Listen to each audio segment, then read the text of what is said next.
Je trouvais ça puissant de pouvoir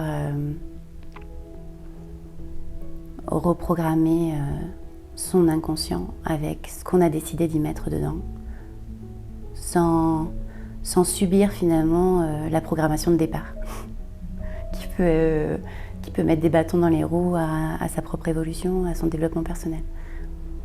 Donc on a beau vouloir changer les choses, je trouve ça encore plus efficace de mettre en accord sa conscience et son inconscient pour que ça avance plus vite.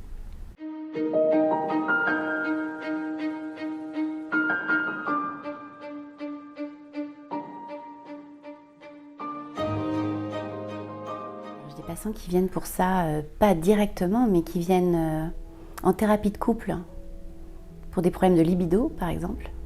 Et quand j'arrive à voir ces personnes-là individuellement, on s'aperçoit qu'il y a un problème d'estime de soi et de confiance en soi, et surtout d'image et de perception de soi.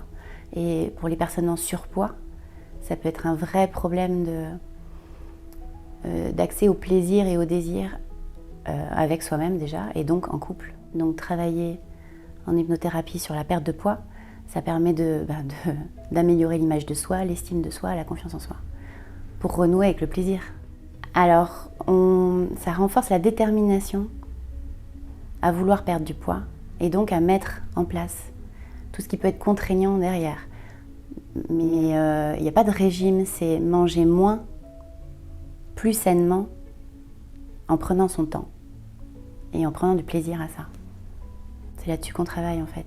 L'objectif, c'est pas de se priver, c'est vraiment d'avoir plaisir à manger de nouveau, des choses saines, en petite quantité et en prenant son temps.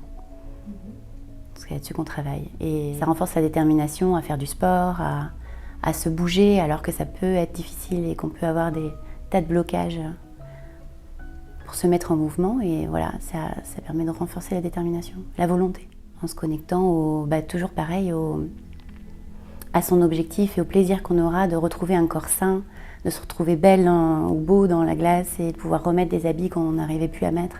Voilà, et donc on travaille vraiment on projette déjà sur soi l'objectif lorsqu'il est atteint. Je trouvais ça puissant de pouvoir reprogrammer son inconscient avec ce qu'on a décidé d'y mettre dedans, sans subir finalement la programmation de départ. Qui peut mettre des bâtons dans les roues à sa propre évolution, à son développement personnel. Donc on a beau vouloir changer les choses, je trouve ça encore plus efficace de mettre en accord sa conscience et son inconscient pour que ça avance plus vite et plus efficacement.